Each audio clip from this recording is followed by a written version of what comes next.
G'day guys, before we hop into today's vlog, I just want to remind you to hit that subscribe button. From now on, I'm going to be putting out daily vlogs every single day. I'm going to be tracking my process, playing these 1-2-6 max games, hopefully moving up in stakes. But even if I don't, you'll get to watch me fall on my face every single day on this YouTube channel. So make sure you hit subscribe so you get the new videos as they come out every single day. For now, onto the vlog.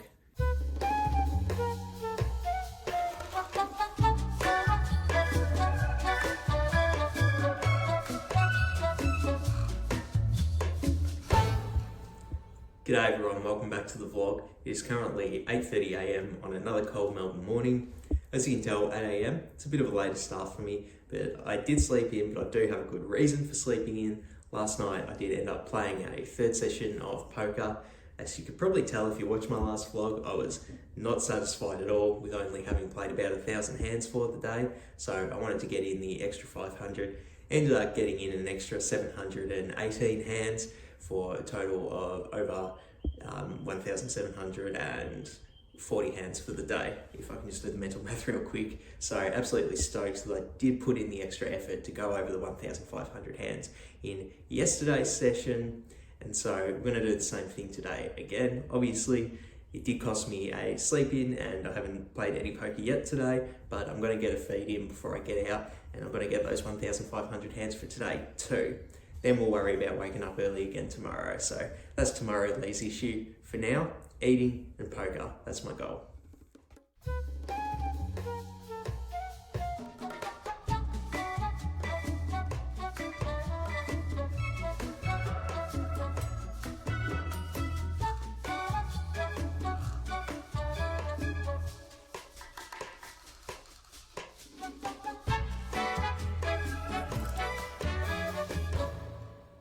Okay, so it's about 9:15 AM at the moment, and as you can see, I just had salmon. It's one of my favourite things to eat, so I'm absolutely roaring to go and put in some volume to play poker. I'm feeling great.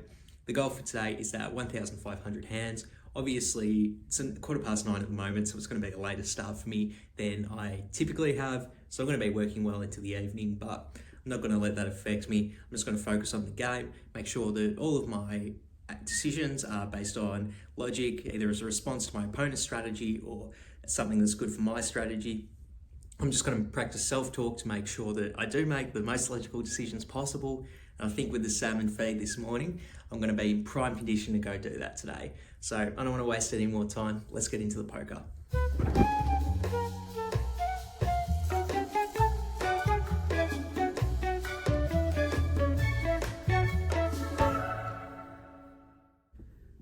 G'day there, it's currently about 8 PM here in Melbourne, which is definitely the latest finish I've had on one of these vlogs, but considering we did have the sleep in this morning, that much was to be expected.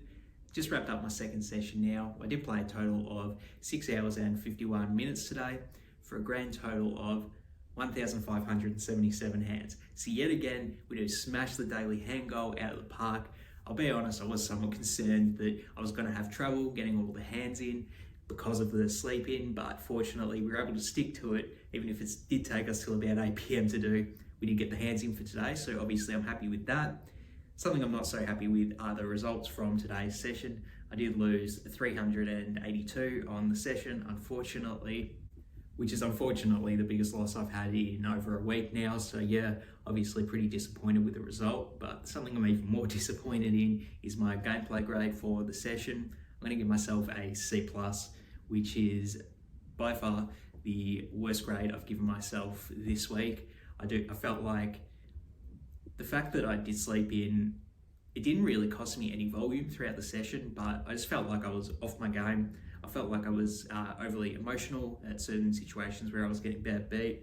I felt like I was easily distracted. Definitely wasn't focusing on the game and my opponent's strategy as much as I would like to do, especially if I was trying to play my A game. Like when I'm totally dialed in and focused on my A game, I'm not getting distracted easy. I'm not getting emotional at bad beats, and all of that stuff was happening in this session, unfortunately. So considering all of that, I'm definitely going to have to give myself a pretty bad grade for today, and C+ feels fair, unfortunately.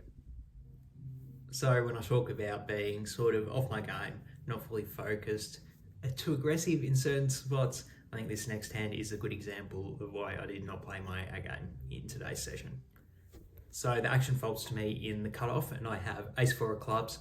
I go ahead and open it up to 5, then the action gets to an unknown small blind, and they go ahead and 3-bet it to 17.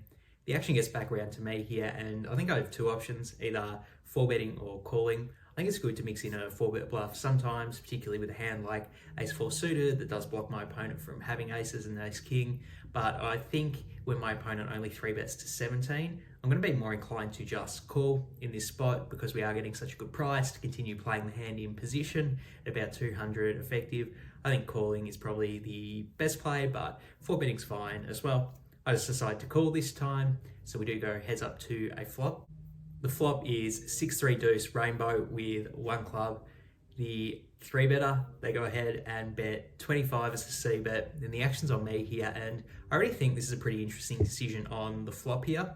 The reasons I would like calling this bet are that my opponent does have a lot of overcards to the 6 in their range. A lot of those hands are going to stop bluffing on the turn, or even if they do keep bluffing on the turn, there's actually a lot of turns that are going to be really good for us. There's any club, obviously we make the effective nuts on a 5, and obviously an ace would give us top pair. So there are a lot of good turns for us with this hand. So I think there's a lot of merit to calling. Having said that though, I think there's also a lot of merit to folding. In fact, folding might be the better play just because my opponent did C-bet so large. If I'm going to be inclined to believe anything, I think that C-bet sizing would mean that they are betting a stronger range of hands, because I said that they do have a bunch of overcards in their range. They also have a lot of overpairs in their range as well, obviously. So I think if I was on my A game for today's session, I probably would have just made the disciplined fold there, making the adjustment to my opponent's strategy that they're probably betting a tighter range with a larger size on the flop here. Wasn't quite on my A game though, and I do make the mistake. I do call here. I do think calling here probably is a mistake, but I don't think it's a massive mistake by any means. I just think it's sort of the difference between when I am slightly distracted. I sort of make those like minor mistakes because honestly, it was like, I just sort of don't want to fold when I do have so much equity in the hand, but that's probably a mistake and a cause of a bit of tilt there. So I cop to that and just acknowledge that was why I wasn't on my A game today. Regardless though, I do call. So we are still heads up to a turn, which is the 6 of clubs. So obviously that's a pretty good turn card for us. Not only do we make the nut flush draw, but if my opponent does have an overpair, obviously when top pair pairs, that's going to be a scare card for them. They're going to be concerned that I have 6-7 suited, 5-6 suited. So you would think that would slow them down, right? Not the case. They keep on betting. They go ahead and make it 60. The action's back on me here, and this is a pretty tough spot with ace-4 of clubs here. And I know I say this a lot in the vlog, but this is a spot where I don't actually mind using any 3 of the options I have. The reasons I would consider folding are I thought this turn card would be a scare card if my opponent did have an overpair, but clearly it's not, since they're continuing to show aggression. So if I take my equity in the hand with my nut flush and my straight draw, and their equity with a hand that's an overpair, I'm not getting good odds to call when they bet so big. So just from that standpoint, folding makes sense. And then my next option is calling. And even though I'm not getting direct odds to draw to my my flush or my straight or my ace, which is probably an overcard to their overpairs, even though I'm not getting the right odds, there are some implied odds. I do get to play the river in position, which sort of incentivizes me to call a bit more. So if in terms of that standpoint, I wouldn't mind calling either.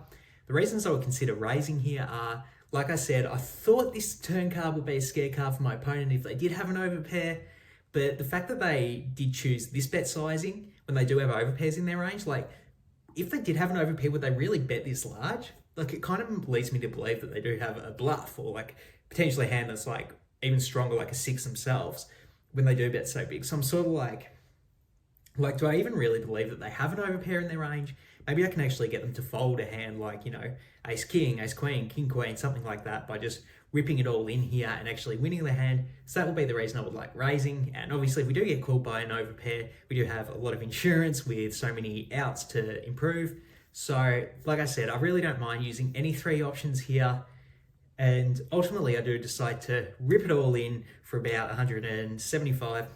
And I do think there is a lot of good reasons to make this play, but I don't think it was the right play in this specific instance because, like I said, obviously my opponent is not scared by this turn at all since they did keep betting. So I don't think I'm ever going to be able to get them to fold a stronger hand like an overpair here.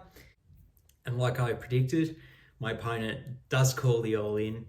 Yikes. And then they turn over pocket twos. So somehow they actually turned a full house here and bet it really strong. So I'm actually just drawing dead at this point. So the river runs out. I don't even remember what it was because I was already drawing dead. But there's river up there for the graphic. But yeah, obviously I'm going to get stacked in that one. Not super satisfied with my line, even though a lot of the spots were pretty close decisions.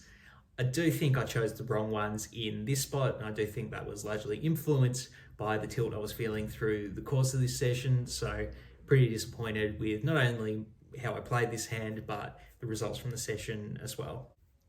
But the decision points were really close throughout this hand, so I'm very, very curious to hear what you guys would do on the turn there. So hop down in the comments below. Let me know which option you would prefer to do on the turn. Would you rather fold the turn? Would you rather just call on the turn, see a river? Or would you do what I did and rip it all in on the turn?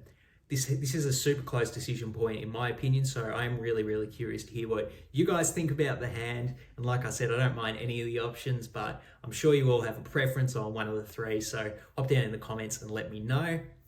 On that note, that's going to wrap up the vlog for today, guys. Thank you so much for watching as always. If you haven't already, hit that subscribe button. It helps out the channel so much, and I really, really do appreciate everyone that does subscribe to my channel. That's going to wrap up the vlog. Thank you so much for watching. I'm out of here. Peace.